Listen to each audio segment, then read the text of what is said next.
it's augmented reality. Remember, augmented reality isn't virtual reality. It's like this guy here, he's for real, right? She's actually seeing this barista, but this number here that you see and this face and this little icon that's floating next to him, that's something that her implants are adding. So she's got implants inside her eyeballs that are allowing her to see this. The movie doesn't dwell a great deal on this, but that's part of the whole package.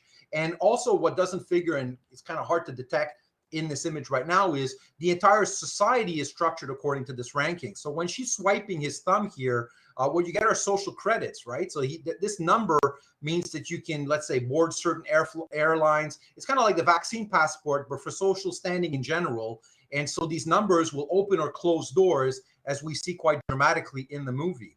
And I want to go back and boomerang back to our main document. Let's go to the statement in the end. Let's reread this here.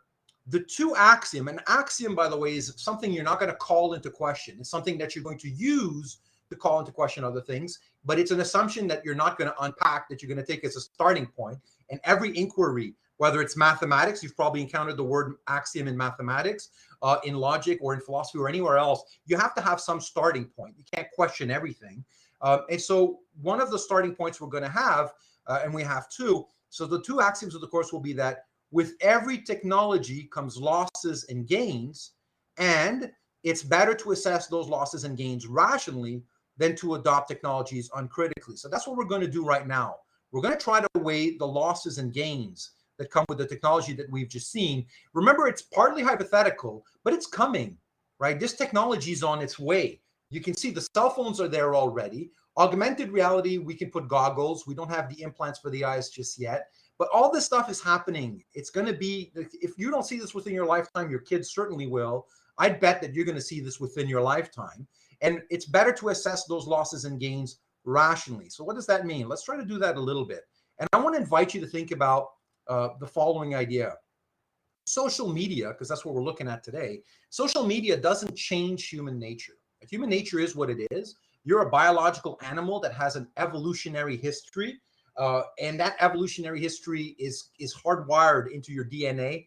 However, the social media technology, even if it can't change you, it will alter your normal equalizer settings. So I say here, social media does not change human nature, but it does alter our normal equalizer settings. And I think that's a productive way of looking at it. It can make certain things, you can bring it up or you can bring it down, right? You see here's the finger moving up, right? Moving down, and you can adjust all of these little things. So think of it that way. And with that in mind, what we can do is we can think, what human traits does the film's technology make easier and harder to act on, and how? So let me give you an example. I've put two boxes here. One of the first boxes on the top here says easier to act on, and the other says harder to act on. Let me get the ball rolling, and then I'll pass the puck on to you, and you can help me fill in these boxes. Listen, here's an example. We're naturally curious about what others are doing. This is a natural human trait, right? And as I've just mentioned, social media is not inventing that. We bring that to social media already. The technology is either going to make that easier or harder to act on. In this case, we're curious about what others are doing. The technology that we just saw in the film makes it easier to act on because it constantly shows us what others are doing, right? You can constantly get updates, and this is already there. You can get updates. Someone just posted, what was that lady doing? She was preparing the super cool influencer lady that invited the main character to her wedding. What was that dish that she was preparing? The spread, the olive spread. She was like, I'm so cool. Look at this. I can make my own tapenade. That's right. Tapenade. She's making her own tapenade. It's like, look at me right now. Like normally you make tapenade at home. No one knows. But now you can brag about that. It's like, look how cool I am. I'm such a hipster. I make my own tapenade. Like, I don't know about you, but I've never made my own tapenade. But if I know that someone, I'm curious about what they're doing, and right now they're doing tapenade, I'd be like, oh, that's going to satisfy my curiosity. And it's very easy to become kind of voyeur and look into other people's lives. And the technology is not going to add this trait. So just to clarify, the trait of being curious about what others are doing, you can't lay that at the feet of the technology. But what the technology does do, right, it changes the equalizer settings, is it makes it easier. In this case, it would be easier to act on. You can imagine it makes that much easier for us to snoop around into other people's lives. And how does it do it specifically? It's an easier box, right? And it's an easier box, and it lets us see what others are doing all the time. We get these updates. So that would be an example of something that would fit there. Good. And you're going to be working on this for in a moment. I'm just going to get you started. And here's another trait now. We all aspire to stay calm when angry. That's another trait that we have. You know, we're not brutes. We're not, horrendous animals. A part of us as humans aspires to be a noble kind of person, right? We want to keep our cool and stay calm when we're angry. That's one of the things. That may, we are angry. That's also part of a natural human trait, but we aspire to be better than that, right? We don't just want to start screaming at any given time or getting angry at people, but the technology makes it harder to act on. So again, not just the equalizer setting. How exactly does it do that? Well, it gives you immediate opportunities to vent, right? What happens if you're sitting in line, waiting in line, let's say at the groceries, and they were waiting in the airport, for instance, and the lady was taking forever and she started swearing. What did the people behind her do? When she was waiting to get her plane tickets, at one point she starts swearing, and there's a line of people waiting behind her. What do? Yeah, they downvote her, right? You can just swipe your thumb. Look how easy it is. How many gestures of your hand or wrist, how many gestures does it take to downrate a person with this technology? Samuel says 1. If you look carefully, it's not 1. 2. Olivia's correct. It's 2 gestures. What are the gestures? There's 2 things you got to do. Yeah, I swipe down. Yeah, point and swipe. That's right. You kind of, there's a kind of a motion that they do. They kind of swipe away with the hand as if like you kind of send off, you kind of aim. You have to aim, right? Did you notice that? You have to aim your phone. Like if you're in a crowd, like let's say I'm sitting at the table with a bunch of people and someone says something brilliant and I want to reward them, I will swipe right and then sweep it in their direction. And then in the opposite side, you can swipe left. And so it gives me these immediate opportunities to vent, right? If I'm upset. And so it's so easy. It's it's just there. And normally, like if you're upset, you have a kind of a cool down period, right? But the technology makes it harder to act on this desire to stay calm when you're angry. And how does it do that? Well, it does that because it offers you immediate opportunities to take revenge, right? Before you have the time for your better part of your mind to catch up with you. All right, let's get the ball rolling. Let's put something in here. Let's find a trait that's easier, that the technology makes it easier to act on, and then tell me how. Rush to judge others. Is that easier to act on or harder to act on, Samuel? Easier. Yeah, Dacia says, makes it easier for us to judge people, although that isn't always a good thing, by seeing how other people have judged them. Yeah, easier to feel a need for validation. All right, let's type in a few. Let's pause.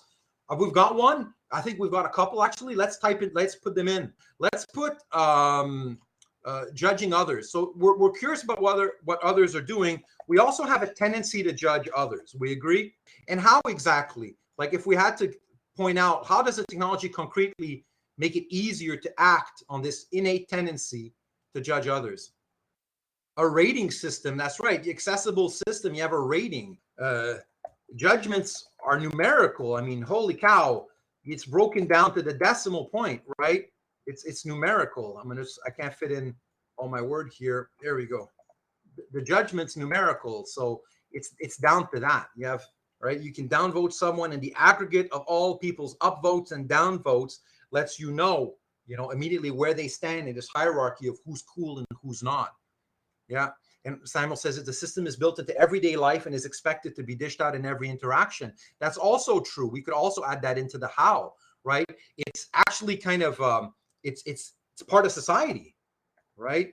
That's another reason it's even in the law. Like what happens at the airport when a security guard comes and tells a lady to calm down? What does he tell her? He can manipulate the system. And he does something specifically. He says what? Like he says, for the next 24 hours, lowers the point by 1 and then is on double damage. Whatever damage other people do for the next 24 hours, that's why it's called nosedive, because her popularity takes a nosedive, right? You can imagine she was cool and then went, it took a nosedive, right? And the reason why it took a nosedive is because of double damage. After she swore and was rude at the airport because she grew impatient, because she was precisely barred from taking the airplane because it's part of society. So you can have multiple reasons, right? For why this makes our tendency to judge others easier to act on. Let's give some love to the harder to act on here. What are some other things that it makes it harder to act on? Something else, a trait that's normal to humans that we have either way, with or without the technology, but that this technology makes it harder to act on. I got authentic expression, authenticity. I like that. I like that. That's pretty cool. Like we can, if in some moments, and I think we aspire to become authentic, like, you know, not bullshit, like spending time, like I'm trying to be authentic with you right now.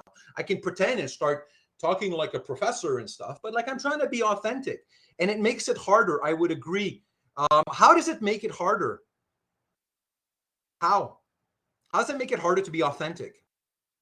Because you risk upsetting others. That's a risk of being authentic, right? You project a false image to get a better rating. Yeah, think about it. If she wanted to get into a home, like she wanted to buy a certain piece of real estate, she had to have a certain ranking. You risk losing points. Exactly. I'm going to write risk plus risk losing point, right? Risk losing points. The risk is when you're authentic, you might slip up. Like if you speak in an unscripted manner, like right now I'm speaking to you and I'm not reading to you. And you are all capable of immediately telling if someone's bullshitting or reading to you. You can tell it immediately. By doing that, though, I'm taking a risk. I might make a mistake. And I do routinely. And so would you in the same circumstance, right? And in a society where everyone, and it ties in, if it's easier to judge others, then that risk is going to say the people are going to be more offended more quickly, and then you risk losing some points, and then the points are going to mean you have access to less things in society, like real estate. Does everyone see those arrows? Does that make sense? Right?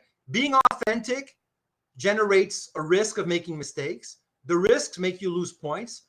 The point system is part of society, and the society then is going to give you a numerical value, and then you don't want to be authentic. Right? And Kayla says, this reminds me of the point system that the Chinese government has implemented. Yeah, in some parts of the world, this is literally happening. They're called social credit points.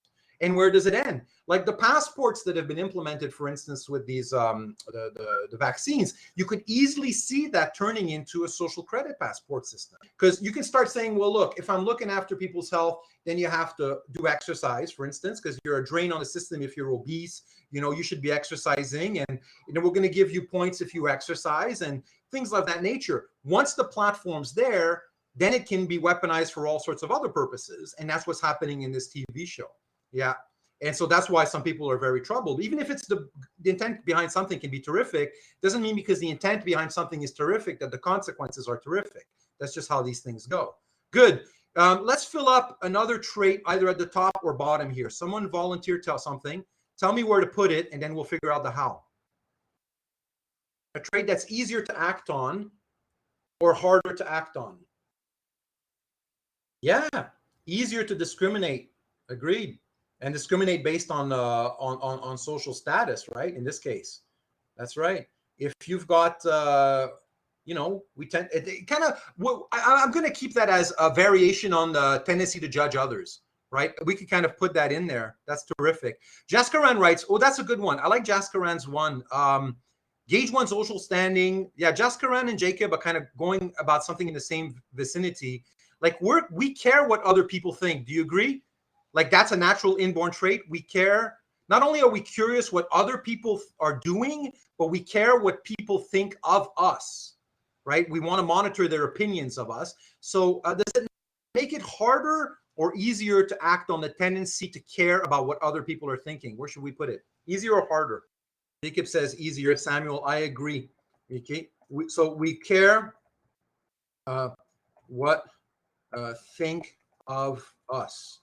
Not just what they think, but what they think of us, because we're all egomaniacs in some sense. Why wouldn't we? In some sense, we're the only ones that we know best. We're in the center of our little universes. How exactly does it make it easier to act on this inborn tendency to care what people think of us? Concretely, how does the technology make that easier? You can check your social standing.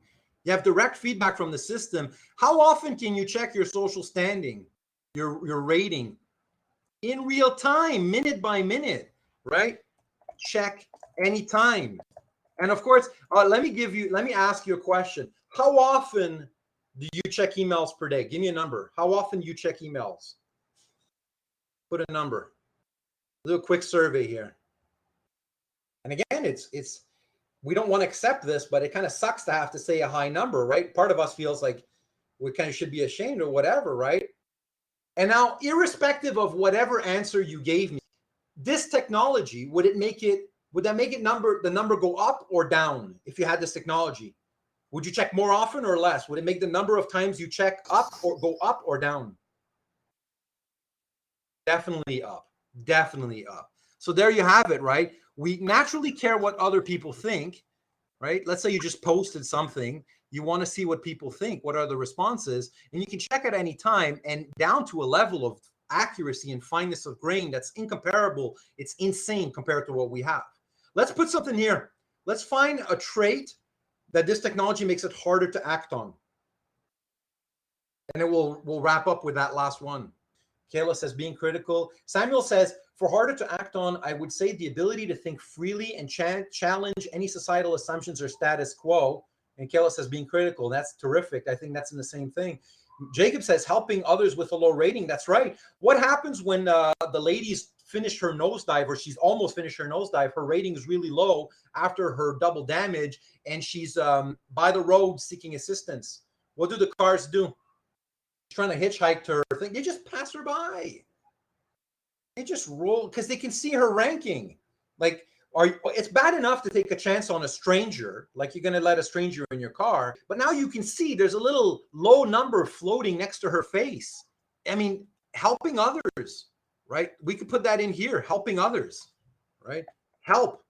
We have this inborn desire to help, but it makes it harder to act on. How exactly? How could we unpack that? So why does it make it harder to help others?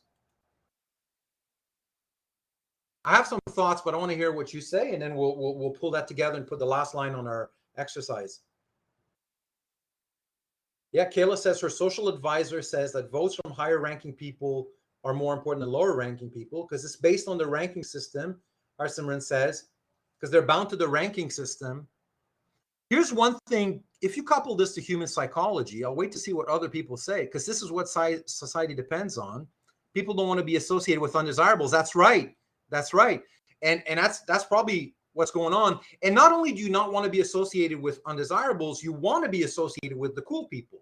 So would you agree? And I'm just going to make a diagram for this one. Let's imagine that U is undesirable and D means desirable, right? It's going to make it less likely that you're going to help. That's what that arrow is here, right? Help. It's going to make it less likely that you're going to help an undesirable. And it's also going to make it more likely that, let's say you find a really popular person who says, can you help me bring in my groceries? What are you going to do? Right? You're going to go help them because you get a boost. They'd be like, if they give you a 5, like, you know, it's Ben Affleck and he's like, help me with my grocery bag, or Nicolas Cage, or something like that, right? Whoever you think might be cool in this system, right? And that's how, what we describe this entire, it makes it harder for you to help those who are undesirable and easier for you to help, more likely to help those who are desirable. You might say it makes it harder to help because you now factor in, let's say, a factor that you didn't before. There's a new parameter that never went into your considerations before. And of course, Samuel says it becomes a self-fulfilling system. It constantly reinforces a person's ratings. Exactly. Exactly. And now, remember, the idea is we want to think critically about this. Now, I'm not going to tell you whether or not the technology in the film we just saw is good or bad. You figure that out for yourself. And you figure that out for yourself over the next years and months. Like, you don't have to make a decision. But all we want to do is kind of unpack these gut responses. We start off, we have a gut response. And in this class, what we're going to do is try to slow down, put it in writing, and clarify all of that. My friends, was that helpful? Did you like that? That was our exercise. Now, I want to warn everyone. This is a kind of a trigger warning. This course is going to mess you up. You have no idea. We're going to watch some stuff that is going to disturb you. You might lose sleep over some of the films we're going to watch. But I guess I say, as the last line of my blurb in the course description, it's in a good way. Like, I'm going to make you think in a way that's going to last. And You're gonna walk out away from this course. I can't tell you, J Kid. I can't tell you. I'm not gonna reveal my cards and put them on the table right away. But this course is gonna mess you up in a really positive way. And I guarantee you, like 10 years from now, you'll remember the stuff you watch.